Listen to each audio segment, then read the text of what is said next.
Assalamualaikum warahmatullahi wabarakatuh. Salam sehat dan semangat selalu. Jumpa kembali dengan Pak Dedi dalam program pembelajaran fisika.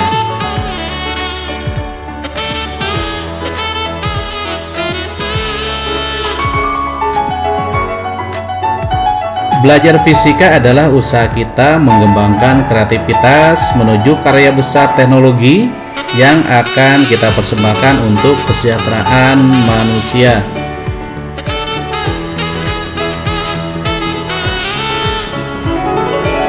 Teknologi telah mengubah segalanya, dan teknologi masa depan akan mengubah segalanya yang ada pada hari ini. Teknologi semakin memanjakan kita, tapi teknologi jangan semakin membuat kita malas. Jika kalian orang rajin dengan dikelilingi teknologi, maka kalian adalah orang sukses di zaman ini. Dengan fasilitas kemajuan teknologi, ayo kita lebih bersemangat belajar fisika, karena dengan fisika kita dapat mengembangkan kreativitas kita sehingga kita bisa menjangkau dunia yang lebih luas. Tapi ingat, masih sangat kecil jika dibandingkan luasnya semesta ini.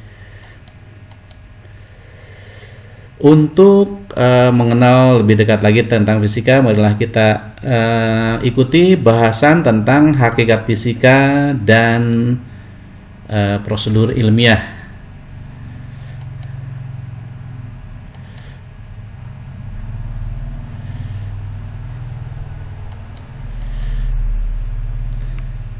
Kompetensi dasar dalam bahasan ini 3.1 menerapkan hakikat ilmu fisika, metode ilmiah, dan keselamatan kerja di laboratorium, serta peran fisika dalam kehidupan. 4.1 membuat prosedur kerja ilmiah dan keselamatan kerja, misalkan pada pengukuran kalor.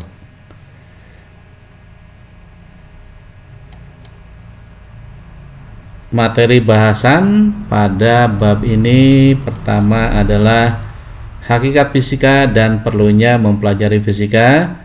Yang kedua, ruang lingkup fisika. Ketiga, metode dan prosedur ilmiah.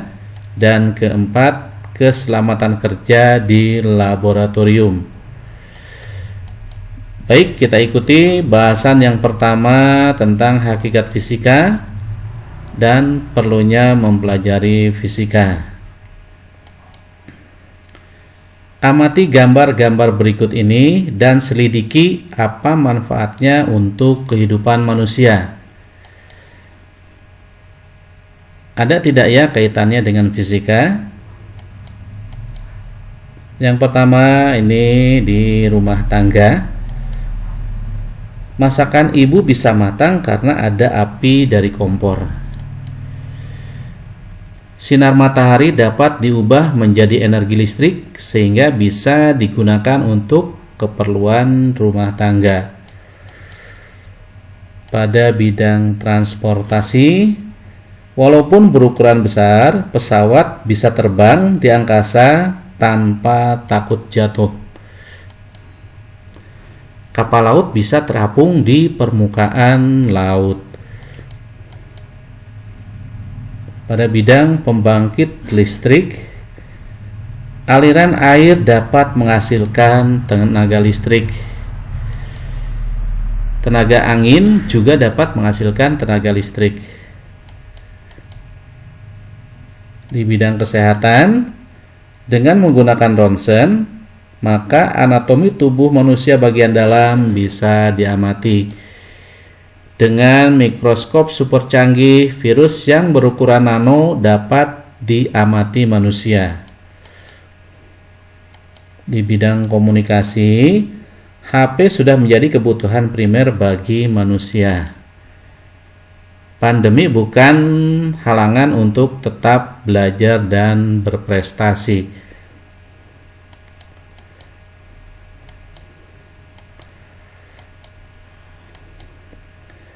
Kemajuan ilmu pengetahuan dan teknologi telah merubah hidup manusia menjadi lebih efektif dan efisien.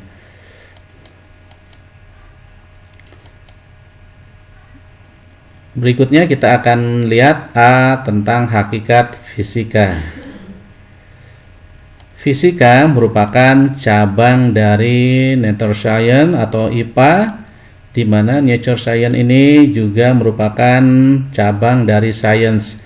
Yang dinamakan dengan Science adalah ilmu pengetahuan yang diperoleh melalui pembelajaran dan pembuktian. Sedangkan Nature Science atau IPA adalah pengetahuan yang sistematis dan berlaku secara umum, membahas tentang data-data mengenai gejala alam berdasarkan hasil observasi, eksperimen, penyimpulan, dan penyusunan teori. Sedangkan fisika adalah ilmu pengetahuan yang mempelajari materi dan energi serta interaksi di antara keduanya.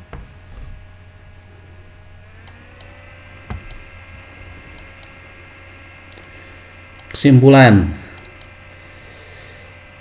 Jadi hakikat fisika adalah sebuah kumpulan pengetahuan dan jalan berpikir untuk mengadakan penyelidikan sehingga pengetahuan tersebut berkembang dan dapat dimanfaatkan untuk meningkatkan kesejahteraan manusia.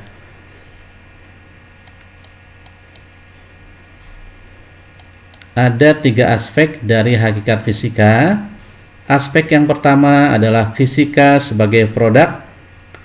Fisika sebagai produk merupakan kumpulan pengetahuan yang berupa 1 fakta, 2 konsep, 3 prinsip, 4 hukum, 5 rumus, 6 teori, dan 7 model. Hakikat yang kedua atau aspek yang kedua adalah fisika sebagai proses, di mana pada proses ini mengandung langkah-langkah dalam menghasilkan produk fisika. 1. Pengamatan, 2. Perumusan masalah, 3. Penyusunan hipotesis, 4. Eksperimen, 5. Analisis data, dan 6. Penarikan kesimpulan. Nah, aspek yang ketiga, fisika sebagai sikap. Dengan mempelajari fisika harus terbentuk sikap ilmiah sebagai berikut. 1. Rasa ingin tahu, 2. Rasa percaya diri, 3. Kreativitas, 4. Teliti, 5. Objektif, 6. Jujur, 7. Terbuka, 8. Kerjasama, 9. Mendengarkan pendapat orang lain. Fisika sebagai proses dikenal dengan metode ilmiah, di mana ini merupakan prosedur dalam memperoleh produk fisika,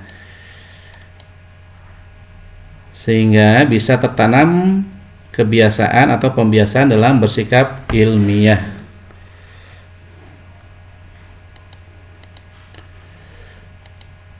B. Pentingnya mempelajari fisika. Fisika merupakan salah satu cabang ilmu pengetahuan alam atau IPA yang cukup besar perannya dalam menunjang kemajuan teknologi. Keberadaan ilmu fisika sangat penting, baik ditinjau dari fisika itu sendiri maupun hubungan dengan berbagai bidang disiplin ilmu. Sekarang diperkenalkan teknologi nano atau nanoteknologi yang merupakan temuan teknologi mutakhir dan bermanfaat nyata diantaranya di bidang pertanian, kesehatan, dan teknologi komunikasi. Nano merupakan ukuran partikel yang sangat kecil dalam ordo 10⁻⁹ meter. Tidak kasat mata. Namun partikel yang berukuran nano tersebut dapat diciptakan oleh para ilmuwan fisika yang tergabung dalam berbagai disiplin ilmu sebagai material pembuatan teknologi yang secara faktual untuk kepentingan kebutuhan manusia. Berikut ini beberapa alasan mengapa fisika sangat perlu untuk dipelajari. 1. Dapat mengembangkan alat yang dapat memberikan manfaat dalam kehidupan. 2. Akan mendapat jawaban tentang semua macam fenomena alam yang susah dijelaskan dan menarik.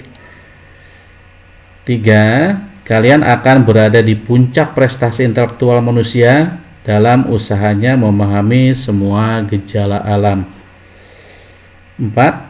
fisika dapat dipakai sebagai hiburan dengan mengembangkan permainan yang didasari dengan prinsip fisika dalam pekerjaannya.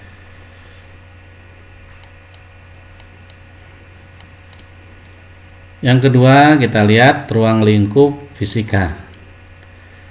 Fisika dibagi dua kelompok.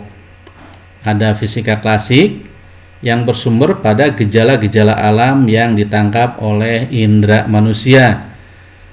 Nah, bidang kajiannya yaitu mekanika, listrik magnet, panas, bunyi, optika, dan gelombang. Ilmuwan fisika yang populer pada fisika klasik adalah Isaac Newton. Yang kedua, fisika modern. Berkembang sejak abad 20 sejak ditemukannya teori relativitas dan radioaktif. Bidang kajian atom, inti atom, radioaktivitas, relativitas, kuantum, dan semikonduktor. Ilmuwan yang sangat populer pada fisika modern adalah Albert Einstein.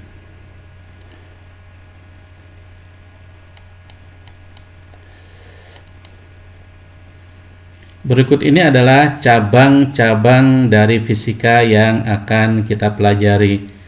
Pertama ada mekanika, kemudian ada ilmu panas, ada juga listrik magnet, kemudian termodinamika, ada gelombang, kemudian alat optik atau optika, ada atom, kemudian ada inti atom,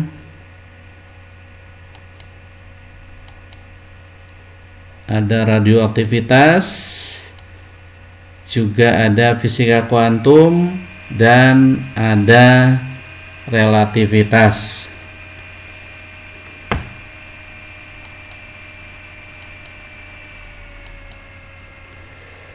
Fisika sangat dibutuhkan untuk mengembangkan ilmu lain.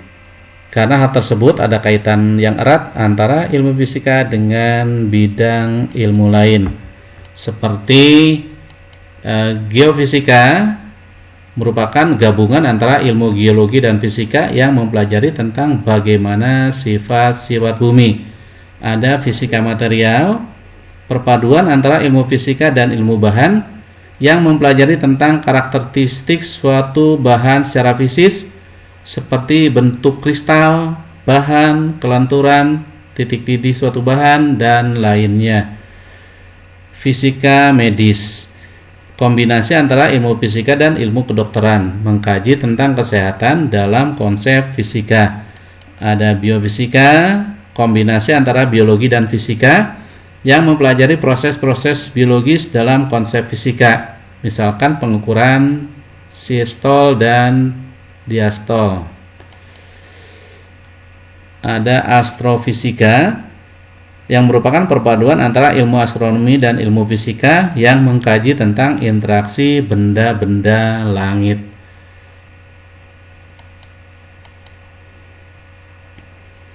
Selanjutnya kita lihat metode dan prosedur ilmiah. Metode ilmiah merupakan langkah kerja yang dilaksanakan oleh para peneliti untuk menjawab perkara yang timbul dan diselesaikan secara berurutan dan sistematis. Ada 7 langkah metode ilmiah.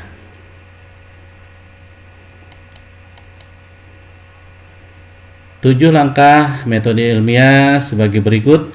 Langkah pertama, mengamati. Untuk mendapatkan permasalahan harus dilakukan pengamatan atau observasi. Langkah kedua, merumuskan masalah. Masalah adalah pertanyaan yang berdasarkan 5W ditambah 1H, yaitu what, apa, who, siapa, when, kapan, where, di mana, why, mengapa, dan how, bagaimana, tentang objek yang akan diteliti. Langkah ketiga, mengumpulkan data.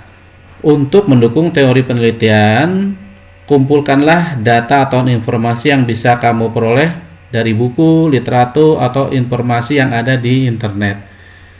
Langkah selanjutnya keempat, membuat hipotesis, gagasan atau dugaan sementara tentang perkara yang diteliti. Langkah kelima, eksperimen. Eksperimen atau percobaan dilaksanakan untuk menguji benar atau tidaknya hipotesis. Langkah keenam, menganalisa data. Data yang didapat dari percobaan harus dianalisa. Langkah ketujuh, menarik kesimpulan, merupakan penilaian dalam suatu hipotesis apakah yang diajukan dapat diterima atau ditolak.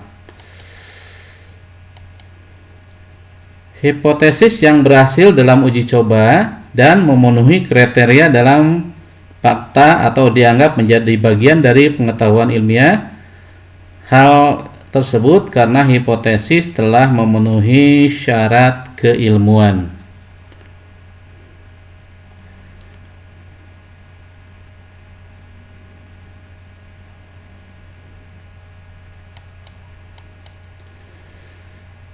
Selanjutnya, keempat, kita lihat keselamatan kerja di laboratorium.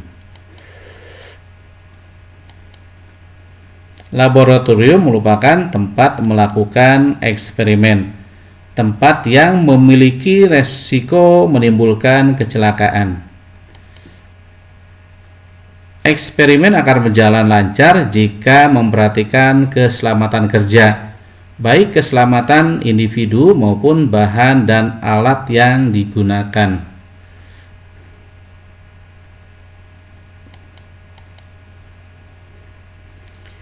Jenis-jenis bahaya dalam lab.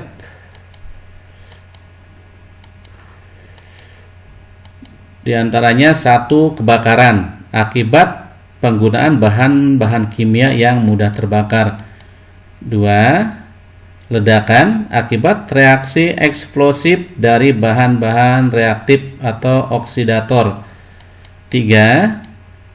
Keracunan bahan kimia yang berbahaya. Keempat, iritasi, peradangan pada kulit atau saluran pernapasan dan juga mata. 5. Luka pada kulit atau mata akibat pecahan kaca, logam, kayu, dan yang lainnya. Keenam, sengatan listrik akibat hubungan pendek.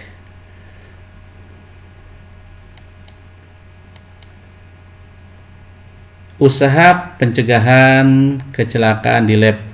Agar tidak terjadi kecelakaan yang tidak diinginkan di laboratorium ketika kita melaksanakan eksperimen, maka kita harus bersikap dan bertindak hati-hati, bekerja dengan baik dan teliti, tidak ceroboh, mentaati tata tertib laboratorium.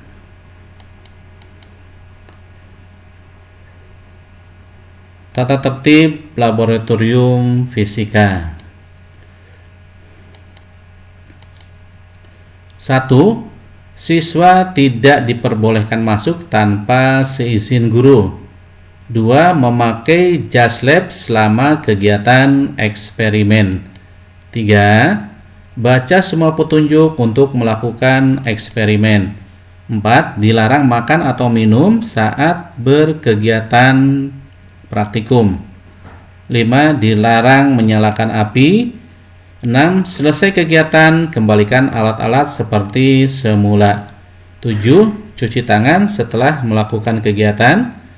8. Setelah selesai, bersihkan meja kerja dan ruang laboratorium. 9. Cek kembali semua peralatan dan pastikan semua dalam keadaan aman.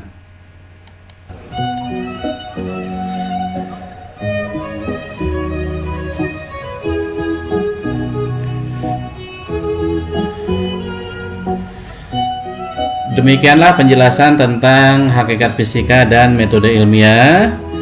Selamat berjumpa kembali pada bahasan berikutnya. Terima kasih. Wassalamualaikum warahmatullahi wabarakatuh.